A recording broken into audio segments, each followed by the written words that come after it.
चिंतन श्री गुरुदेव दत्त श्री स्वामी समर्थ. नमस्कार, मी रोहिणी. तुम्ही पाहताय महिमा स्वामींचा. माझ्या चॅनलमध्ये तुम्हा सर्वांचे खूप खूप मनापासून स्वागत. स्वामी महाराज तुमच्या सर्व चांगल्या इच्छा पूर्ण करोत ही स्वामीचरणी प्रार्थना. चला तर मग आज आपण पाहणार आहोत की कृष्णाला विठ्ठल हे नाव कसे पडले. मित्रांनो, कृष्णाचं नाव विठ्ठल कसं पडलं आणि मग पंढरपूरला विठुरायाची आणि रुक्मिणीची मूर्ती एकत्र का नाही, यामागची एक सुंदर आणि पौराणिक कथा आज मी तुम्हाला या व्हिडिओमध्ये सांगणार आहे.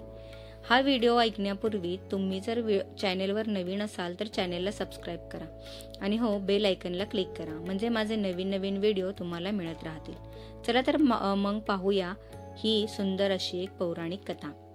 कृष्ण निजला निवांत, आठवली त्याला राधा, राधेला केले जादूने जिवंत, जणू काय झाली त्याला प्रेमबाधा. समोरून आली रुक्मिणी, कृष्णासंग राधाच पाहिले, डोळे झाले लाल लाल, म्हणे मी कृष्णा सोडून चालली. कुठे गेली रुक्मिणी कुणास ठाऊक, कृष्ण भटकतोय तिला शोधत होऊन व्याकुळ भाऊक. पोहोचला बाई कृष्ण शोधत तीरी चंद्रभागेच्या, आणि रुक्मिणी दिसली दिंडी वनात पंढरीच्या. कृष्ण म्हणवितो रुक्मिणीस, पण ती रुसली फार, म्हणतो कसा अग रुक्मिणी, कसा करू मी तुझ्या विना वैकुंठाचा संसार. रुक्मिणी नाराज, त्यातच कृष्णास आठवे भक्त एक थोर, नाव त्याचे पुंडलिक, लय गुणाच ते पोर.